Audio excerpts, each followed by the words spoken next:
Well, that happened.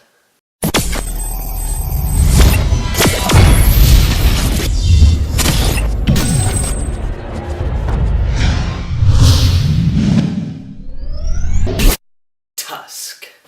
Okay, so Tusk is the next film by Kevin Smith. You know Kevin Smith from his cult classics Clerks, Mallrats, Chasing Amy, and I personally love his his second most recent endeavor now, Red State. We have his new film, Tusk. And Tusk is about a podcaster who decides to go out to middle of nowhere Canada to meet with this guy.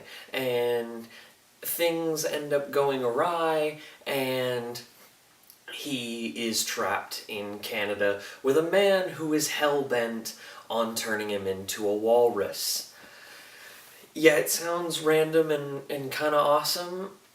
Yeah, well, take the awesome in your head, beat it up, tell it that it's going to have hopes and dreams, and then say, oh, haha, now that you're already enrolled in school, your dreams don't get to happen. You're an adult. Huh. Dreams. And then as the dreams are just dangling there, just elbow it. Yeah, that's what's left of Tusk. Tusk is this movie that is more imbalanced than a one-legged pogo stick user. You take this movie that has this genuinely funny concept that can be done in a funny way, and the way that you're picturing it in your head is not the way it's going to go down. The way it's going to go down in your head is this fun thing where they kind of make fun of this weird crazy guy who wants to turn him into a walrus, and he's making him do dorky walrus things. Well, they were about to do that, and then they said, well, how about we just make this thing messed up and wrong, but still try and keep it funny. This movie is not good. I was super excited for this film. I'm a huge Kevin Smith fan. Please, if you watch this review, Kevin Smith, don't get mad at me.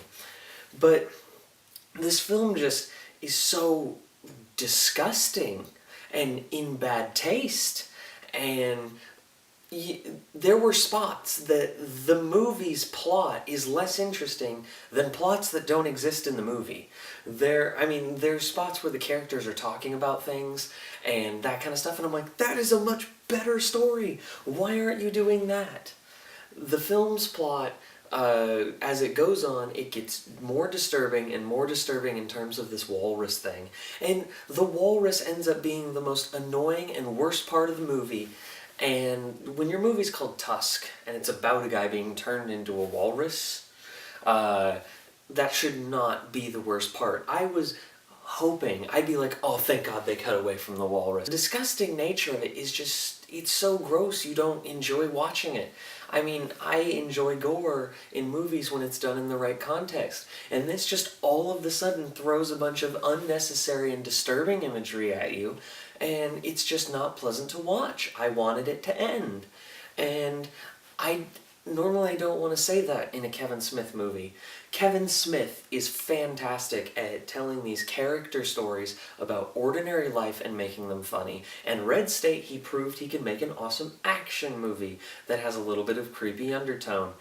But this is bad.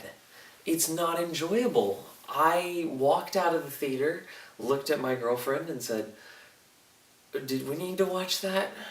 And then she was like, no, we really didn't.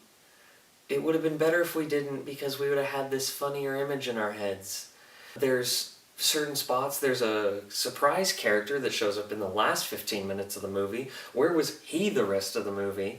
And he's funny, and then he has these spots where you're like, oh my God, this joke ended like 10 minutes ago. Please get off the screen. The best part of the movie. Genesis Rodriguez. Respect. Moment of silence.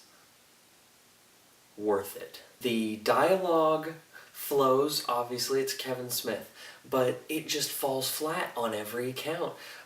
When you're hoping for the cutaways, that's not good. The plot just does not work. It's gross. It's unnecessary. It's not pleasant to watch. This is probably one of the worst movies Kevin Smith has ever done. I said just about the worst. Guys, don't go see Tusk. You don't need to see it. It's gross. It's unnecessary. Tusk, I'm sorry, I'm going to give you a 30%. So, what is your favorite Kevin Smith movie and your least favorite Kevin Smith movie? Comment below, let me know. Don't forget to like and subscribe. And until next time, I'll see you later, guys. Love ya.